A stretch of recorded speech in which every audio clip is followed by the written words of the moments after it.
Hello friends, आपके channel सार्थक education में आप लोगों का स्वागत है। हम एनटीए यूजीसी नेट की प्रिपरेशन कर रहे हैं, जिसमें मैं प्रिया यूजीसी नेट के फर्स्ट पेपर की फर्स्ट यूनिट टीचिंग एप्टीट्यूड को आप लोगों के सामने लेकर आई हूँ। क्लास 1 क्लास 2 हो चुकी है। अब हम लोग क्लास 3 में लेवल्स ऑफ टीचिंग की बात करेंगे। लेवल्स ऑफ टीचिंग शिक्षण के स्तर में हम memory level, understanding level, reflective level को विस्तार पूर्वक समझेंगे। शिक्षण के 3 प्रकार के स्तर होते हैं: स्मृति स्तर, बोध स्तर और चिंतन स्तर। हम यहाँ पर देखेंगे मेमोरी लेवल जो है वो सबसे निम्नतम स्तर होता है, अंडरस्टैंडिंग लेवल मेमोरी लेवल से उच्च स्तर होता है और रिफ्लेक्टिव लेवल सबसे उच्चतम स्तर होता है। मेमोरी लेवल में ये छोटे बच्चों के लिए होता है। यहाँ पर चीज़ों को रट कर बच्चा याद करता है, सोचता और समझता नहीं है। अंडरस्टैंडिंग लेवल में सूझबूझ उत्पन्न हो जाती है और रिफ्लेक्टिव लेवल में जो बच्चा है वो तार्किक चिंतन करने लगता है, पूरी तरह से चीज़ों को समझने लगता है, वो समस्या का समाधान करने लगता है। अब हम देखेंगे शिक्षण के स्तर से जो पिछले साल का प्रश्न आया था। शिक्षण के किस स्तर में तथ्यों और सूचनाओं में ध्यान केंद्रित किया जाता है? पिछली बार इससे लेवल से एक क्वेश्चन पूछा गया था, टीचिंग ऑफ लेवल से तथ्यों और सूचनाओं में ध्यान कौन सा लेवल केंद्रित करता है? Memory level, understanding level, autonomous developmental level and reflective level. इस वीडियो को पूरी तरह से देखने के बाद चीज़ें समझ में आ जाएंगी। जिसको इसका उत्तर पता है वो कमेंट बॉक्स में कमेंट करके इसका आंसर दें, और जिन लोगों को नहीं पता है वो इस वीडियो को देखने के बाद इसके आंसर को अच्छी तरह से दे पाएंगे। इस क्वेश्चन को देखने से लोगों को आगे किस तरह से क्वेश्चन पूछे जाते हैं इसके बारे में अच्छे से समझ में आ जाएगा, इसीलिए मैंने आपके सामने इस क्वेश्चन को रखा। टीचिंग एट मेमोरी लेवल, यह शिक्षण का पहला स्तर है। मेमोरी लेवल शिक्षण का पहला स्तर होता है, विचारहीन होता है। यहाँ पर विचार नहीं होते हैं। मानसिक क्षमता से संबंधित होता है, जिसकी जितनी मानसिक क्षमता होगी वह उतना ही चीज़ों को याद कर पाएगा, और शिक्षण का निम्नतम स्तर माना जाता है। यहाँ पर सोचने की क्षमता बिल्कुल नहीं होती है। आपसे ये भी क्वेश्चन बन सकता है कि सोचने की क्षमता कोई भूमिका नहीं निभाती है, कौन से ऐसे स्तर में होता है? तो वो आपका मेमोरी लेवल में होता है। छात्र केवल तथ्यों और सूचनाओं और सूत्रों और कानूनों को रटते हैं और उन्हें पढ़ाया जाता है। यहाँ पर छात्रों को जो शिक्षक चीज़ें दे देता है, जो समझा देता है, जो बता देता है, छात्र केवल उसी को रट लेते हैं। यहाँ पर केवल विषय वस्तु को ही रट कर सीखता है जो बालक होता है। शिक्षक की जो भूमिका होती है वो प्रमुख होती है। शिक्षक ही जो चाहता है वही बच्चों को पढ़ाता है। छात्र की भूमिका गौड़ होती है। जैसे छोटी क्लास में जो बच्चे होते हैं, जो टीचर चाहता है बच्चे वही पढ़ते हैं, जो टीचर सिखाना चाहता है बच्चे वही रटते हैं। और अध्ययन सामग्री को व्यवस्थित ढंग से और पहले से प्लान्ड करता है वो एक टीचर ही करता है, और उसको क्रमबद्ध तरीके से बच्चों के सामने प्रस्तुत करता है।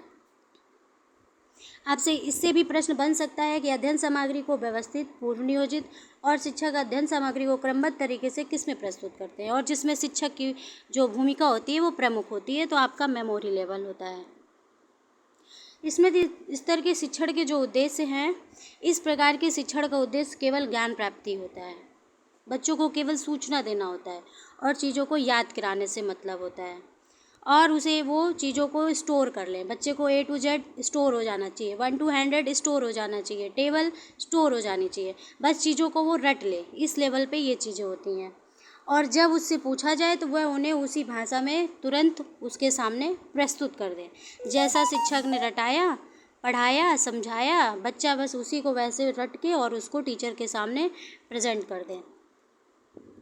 Merits of teaching eight memory level, अगर हम इसकी मेरिट्स की बात करें तो ये छोटी कक्षाओं के लिए है।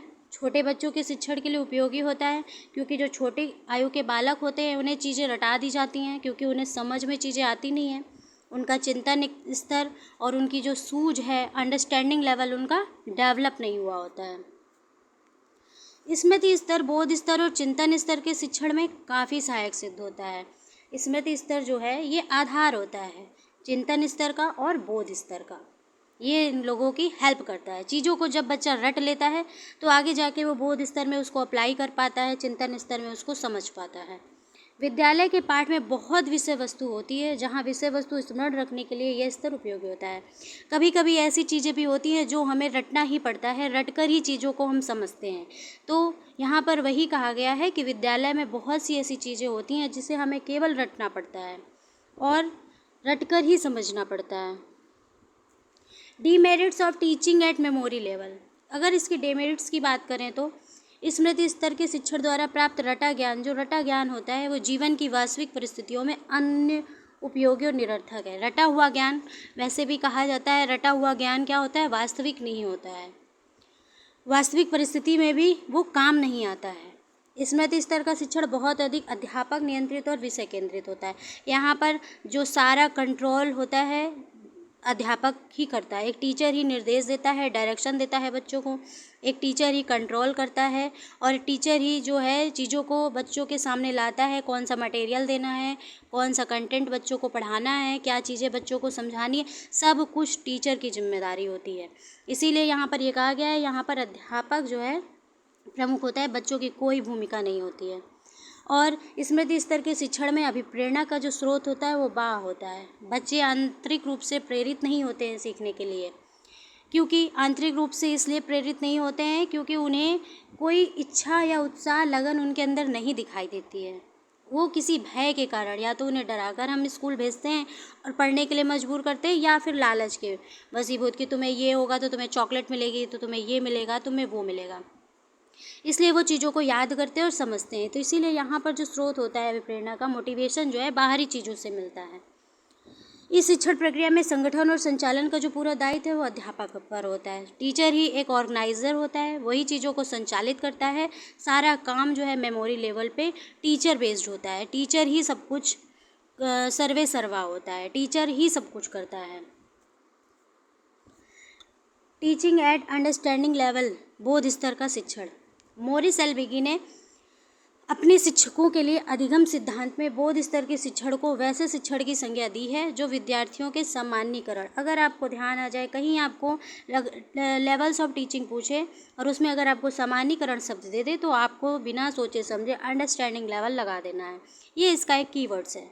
विशेष तथ्यों से परिचित कराने का प्रयत्न करता है और यह बताता है कि सिद्धांतों का किस तरह व्यवहारिक उपयोग किया जा सकता है। जैसे जो चीज़ें हमने मेमोरी लेवल पे रटी थी, पढ़ी थी, समझी तो नहीं थी, रटी थी, उसको यहाँ पर आकर हम समझने लगते हैं और उसका उपयोग अब हम करने लगते हैं कि इसका उपयोग क्या है, चीज़ों को समझने लगते हैं। यहाँ पर सामान्यीकरण होता है। अब हम देखेंगे किसी चीज़ का समझना और अर्थ को समझना, विचार को समझना, ये कहाँ होता है, ये हमारा होता है अंडरस्टैंडिंग लेवल में।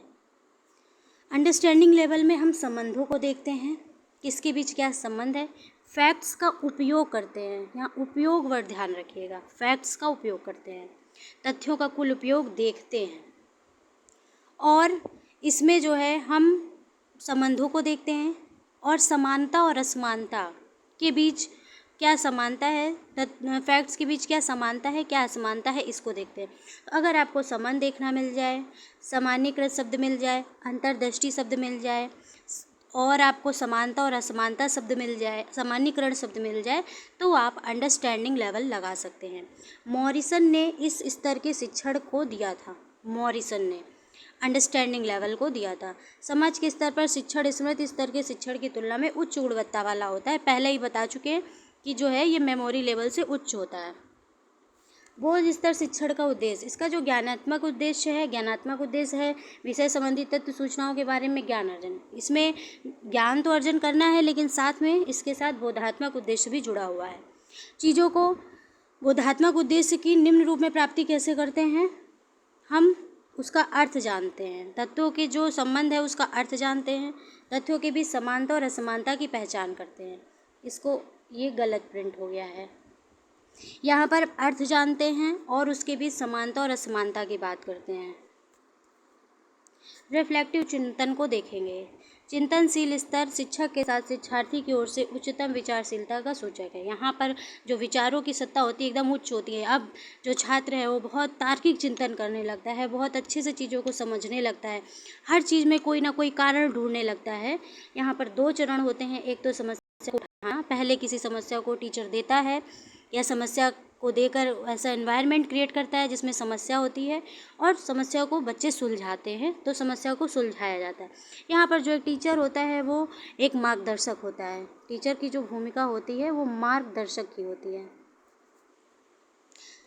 अब ऑब्जेक्टिव अगर इसके देखें तो जो तथ्य और सूझबूझ पहले से सीखा था, सूझबूझ हमने किस में सीखा था, हमने सीखा था सूझबूझ अंडरस्टैंडिंग लेवल में। अब उसका गहन अध्ययन करते हैं। यहाँ पर गहन अध्ययन ध्यान दीजिएगा, गहन अध्ययन करते हैं, चिंतन तथा मनन के लिए प्रयुक्त करते हैं। चिंतन होता है, मनन होता है, सोचते हैं, विचारते हैं, गहन अध्ययन करते हैं। अपने प्रयत्नों से बालक में अब इतनी क्षमता आ जाती है कि वह अपने प्रयत्नों से ज्ञान की खोज करता है, समस्याओं का समाधान करता है और उसे वास्तविक परिस्थितियों में अब वो लागू कर सकता है। शिक्षार्थी की व्यक्तिगत भागीदारी और समाधान प्राप्त करने के लिए उसकी भावना की तीव्रता शिक्षण और सीखने के लिए एक चिंतनशील स्तर की सफलता के संकेतक है। यहाँ पर शिक्षार्थी जो है वो व्यक्तिगत भागीदारी निभाता है, समाधान प्राप्त करने के लिए जो उसकी भावना होती है वो उत्सुक रहता है कि समाधान क्या होगा, किस तरह मिलेगा, चीज़ों को जानने के लिए वो जिज्ञासापूर्ण रहता है।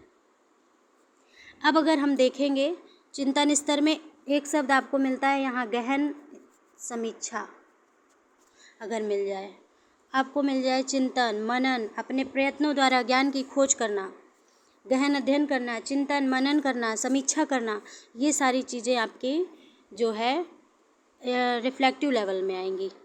अब हम इससे संबंधित एक क्वेश्चन देखेंगे।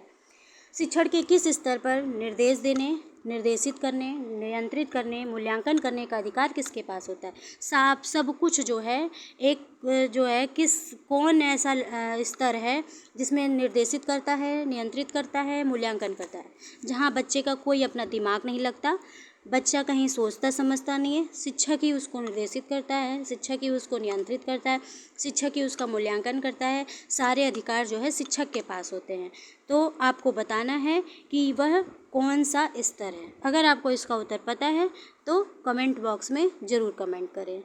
अगर आपको मेरा चैनल अच्छा लगा है और आपको यूजीसी नेट से संबंधित इसी तरह की जानकारी चाहिए तो प्लीज़ लाइक एंड सब्सक्राइब करें, जिससे मुझे मोटिवेशन मिलता रहे और मैं आप लोगों के लिए इसी तरह से वीडियो बनाती रहूं। Thank you.